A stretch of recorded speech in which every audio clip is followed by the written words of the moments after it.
नमस्कार मित्रांनो, काही दिवसापूर्वी मी माझे आजोबांचे लहान भाऊ प्राचार्य शिवाजीराव भोसले यांच्या लग्नाची पत्रिका फेसबुकवरती शेअर केली होती ना. आपण सर्वांनी त्याला खूप खूप म्हणजे सगळ्या जुन्या आठवणी ताज्या करून दिल्या.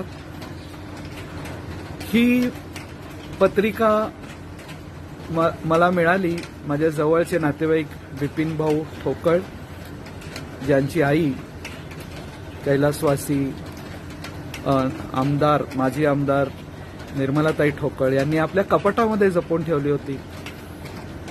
नुकताच त्यांनी आपला देह सोडला आणि बिपिन त्यांचं कपाट शोधत असताना त्याला या बऱ्याच काही आठवणी सापडल्या.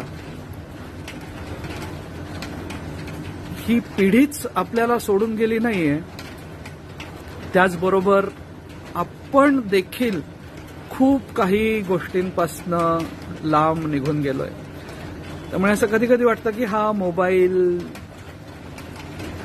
ज्याच्यावरनं आपण व्हॉट्सअप करतो, तो कॉम्प्युटर ज्याच्यावरनं आपण ईमेल करतो, ते सगळं बाजूला सरकवावं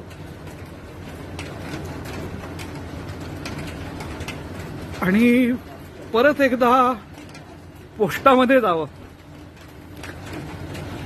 एक आंतरदेशीय पत्र विकत घ्यावं, बाबांना पत्र लिहावं. प्रिय बाबा, स न वी साष्टांग नमस्कार, विनंती विशेष. पत्रास कारण की आपण किती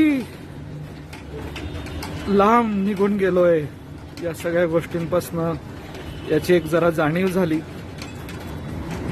परत.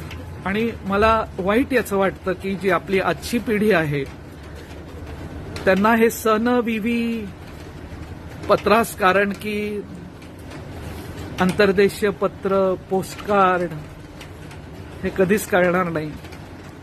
तर तुमचे आजोबा आजी, काका काकी, मामा मामी यांच्याकडे जावा.